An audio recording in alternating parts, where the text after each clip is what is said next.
Mother Teresa, Adolf Hitler. Love and appreciation. Thank you. You make me sick. I love you. So what does water really do for us? Besides being the building block of our humanity and our lives, isn't it just another thing that's always been around? Something we've never really gotten around to admire, but sometimes do. A part of our lives, regardless of when and where. It's all around us.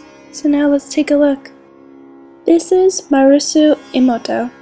He's a creative, visionary Japanese researcher who published a new book called The Message from Water, the findings which revolutionized how we look at what we drink. From Mr. Emoto's work, we have provided ourselves with factual evidence that our human vibrational energy, our thoughts, our ideas, and our music affect the molecular structure of water in a very drastic way, and that water also comprises 70% of our body, which means what we say and what we think affects ourselves internally on the molecular level. Water is the very source of all life on this planet, and the quality and integrity are vital, important to all forms of life. In these next few frames, you'll see how on the molecular level, our words and our ideas affect water.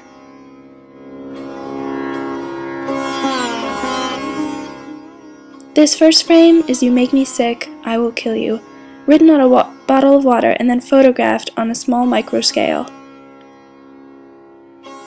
This next frame is "Love and appreciation," a clear difference from "You will make me sick, I will kill you." It's kind of hard to grasp your head around the fact that water is alive and highly responsive to our emotions and thoughts. So that means that big ocean outside your window is affected by you in some way. It means the rain that comes out of the clouds also is affected by us in some way. This means that the poetry we love and come to hold dear also affects us, and that those people who read it on a daily basis keep that in mind with themselves, even if they don't want to. It's because it is somehow ingrained into their water of their being, that the water they drink, the water that surrounds them, the water they shower in, the water they swim in, is also affected by that poetry and those words they take to heart. The term, "the pen is mightier than the sword," has never been more true. The idea that what we write and what we say are in tune with our world. But water is not the only thing that is affected. Other things, like rice, are also affected in what we say. Take this image. This is rice over 130 days. One jar says "I love you," while the other jar says "I hate you." There's a clear difference, as you could see. Just goes to show how not only water is affected by what we think. Here's another example. "Thank you and you fool." The evidence is there. You don't need to look for it. It's presented right in front of your face, but it's hard to believe at first. Water is around us all the time, in some way or another, whether it be a human being or a glass of water. So does that mean that we can reach peace by simply speaking more positively to one another? It's possible. Who knows? There's so much beauty in the world, it'd be a crime to not at least try towards some more peaceful negotiations between human beings.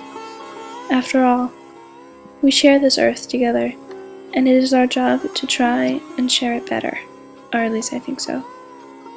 I think that water, since it has such a profound effect on us, is a perfect way to trying to gain to some type of agreement. After all, we are, in retrospect, just a bunch of water on a planet. Come to think of it, it's not so bad. It's something we can say we all have in common, just like being human.